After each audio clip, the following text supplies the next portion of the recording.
A bit more repair work. This is the wall bow that had a double patch, and it's just started lifting at this edge, the top patch, so I'll ping that out, rasp it out, put another patch in, keep it shooting. Interestingly, it's not so much the glue line as the wood itself that's splitting and failing. So anyhow, there you go.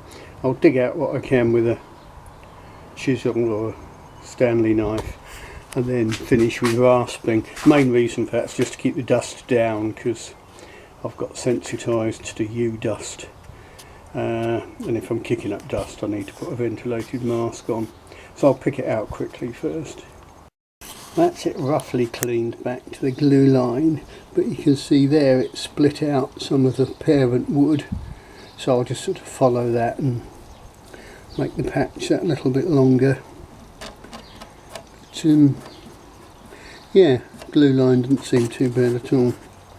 I might try a technique that I saw on YouTube. It was used fitting the bass bar to a double bass, whereby you basically, once you've cut out this bit, you put parcel tape over there, then cover it with some sort of ink or paint or what have you, so that when you're putting the patch onto it and rubbing it, the ink will transfer and you can see exactly where it's fitting, and you should be able to get a perfect fit. Then of course you peel off the parcel tape and you've got two bits that match perfectly. Might give that a go. Let's got it cleaned out. And you can see where the smaller initial patch is on there. There's not a lot of that showing, but I think there was a chisel there. And of course the time consuming bit now is cutting a bit of wood to fit. I'll just cut a bit of thick card just to give me a rough idea of the curve. There's a lot of work trying to fiddle and fettle a patch to fit nicely. You think you've got a perfect fit, and then as you move it around you can suddenly see daylight through it. And you've got to persevere and try and get it as good as you can. Alright, if you make it nice and thin, as it's clamped down, it'll deform, and the two surfaces will make much better. But you're only ever as good as your preparation. When I first cut it out, I thought that looked good. I've already spent a good deal of time fiddling and fettling, but it's getting quite close now. I think that's as good as I'll get it, so it's pretty much ready for gluing. I've made it as thin as I can, sensibly, without risking going too thin. Then it's a matter of gluing it and shaping it all up. It's easy to end up, as you shape it, making it thinner than it should be, and you end up with a weak point there, so that needs doing with a great deal of care. I'll go and have a cup of tea now anyway. Something I'm trying that I haven't done before is just coating one side with glue, offering up the patch, then taking it off and seeing what the coverage of glue is like. Now that's pretty good. When I did it first time, there was just a contact patch in the centre here. So I wiped the glue off, then sanded it there lightly and repeated. I've repeated about 3 times, but now you can see there's good coverage all over. So now I'll apply glue to both sides, make sure it's thoroughly wetted, and strap it down. That seems to have worked quite well. A good trick. Right, here we are the next morning, ready to unwrap the patch. Well, while I'm here, I might as well mention I found myself some gorgeous linen thread off eBay, but that will probably last me the rest of my life. But linen thread unwaxed. So I think it said somewhere it was aerospace quality, but you can see that's really nice stuff. But the thing with eBay, you know, stuff's not on there all the time. Just keep looking and things will pop up. and that's where I got my lovely little lathe. Anyway, let's get the wrapping off this and see what it looks like.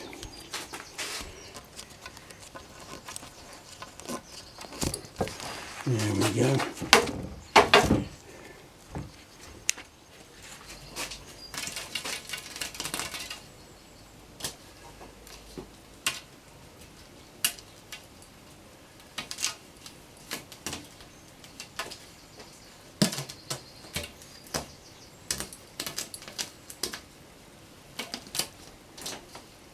Right, so here we are. We've got plenty of extra thickness, so we should be alright. It stayed in place. Lots of lovely glue squeeze out. So it's all down to carefully trimming that to size, sanding it, leaving it another couple of days. Well, not necessarily. Probably give it another 24 hours before I flex it. And we'll see how it goes. Now I've been using the ventilated mask whilst rasping it down roughly. This is obviously just taking off the excess. Getting it right down to blend in with the original wood is rather fiddly and time consuming. But there's just no substitute for patience really. Actually, it's not that time consuming, it's doing it accurately that's the thing. It's quality, not quantity. But you can see it still swells up there, so I've got some wood. But like I said, it's easy to take off too much and find you've recreated a weak point. So I'll get my verniers out. In fact, there they are. So my verniers on there, and you can see I've still got plenty of wood. So at this end it's slightly loose because of the taper of the bow. So basically, if I get it sort of that sort of thickness all the way along, I'll be fine and just blend in this end. But yeah, very much progressing, or even progressing very much. Here you can see I'm trying to fair it in without taking off the parent wood. So I've got some masking tape to just try and stop the file, well, it's just the smooth side of this rasp from snagging. It's a fine line between having an edge and having it faired in. One slight advantage of not cleaning the wood first is it doesn't stick, the glue doesn't stick to the the beeswax surface of the bow, so you can sort of pick it off when it gets really thin with your fingernail, and then just fair it in lightly. I mean, I might use a scraper very lightly later on, but it's it's a fiddly job. We're getting there. You can see that profile. It's still a bit bulgy here, but I'll reduce it by degrees. The other thing is it's easy to forget where you are on the curvature of the bow. Like, it'd be easy to assume this patch is on the back of the bow like that, but it's not. It's actually on the corner of the bow. So I have the bow resting on a flat block in the vise, so the back is actually here. That's the sort of centre line of the back, but it's easy to end up, it's easy to end up doing it wrong, basically. I mean, that applies to just about everything in bow making. Very easy to end up, because of course there's very little that's flat, and there's no straight edges or 90-degree corners to work on. So you need to spend as much time looking and feeling and thinking as you do working. And you can see I've touched the parent wood there, but only just, so we're not too bad. just a little and often, keep nibbling away at it. I've got other stuff to do. I'll be going out shooting later on in the day. Just a bit of roving. Well, that's it pretty much all fared in. You can see the other patch there, hopefully. And you've got a bit of a line, but a little sanding will take that out.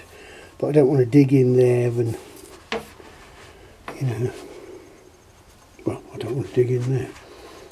Same here, perhaps a little bit with the scraper. But what I'm thinking is I might do, something I've not done before, is do a little fine linen thread binding just over each end to help prevent it lifting and splitting like the last one did. Yeah, I'm loath to try and dig in there and end up taking away parent wood. You can see I've scraped through the surface finish, but I just think a little light sanding will do. I don't want to overdo it.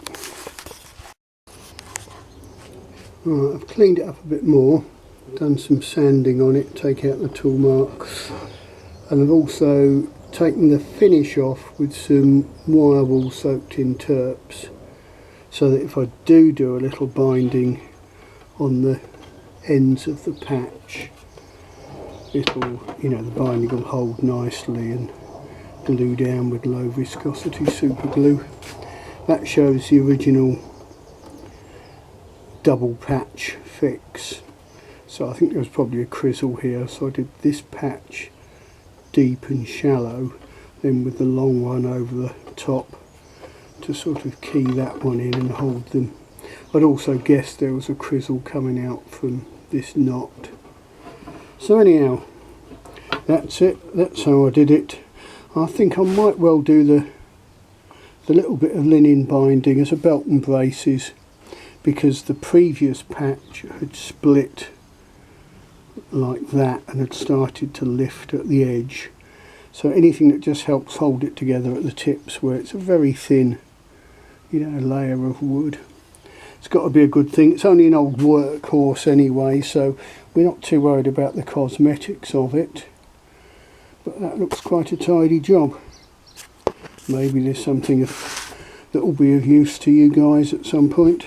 In terms of thickness, I've basically just done it by feel. I use my verniers to set my verniers to this thickness, and I've made sure I can get the verniers all the way along. But after that it's just feel. She feels about right this side. It's a bit thicker along this edge of the stave, but it still blends in nicely. I don't mind a bit of extra thickness. It's all touchy-feely. I'll have a shufty at it once it's you know, being actually drawn up. But you can't really till a short length. All you can do is make sure it's blended evenly between there and there. Anyhow, I'll stop blethering now and get this video posted.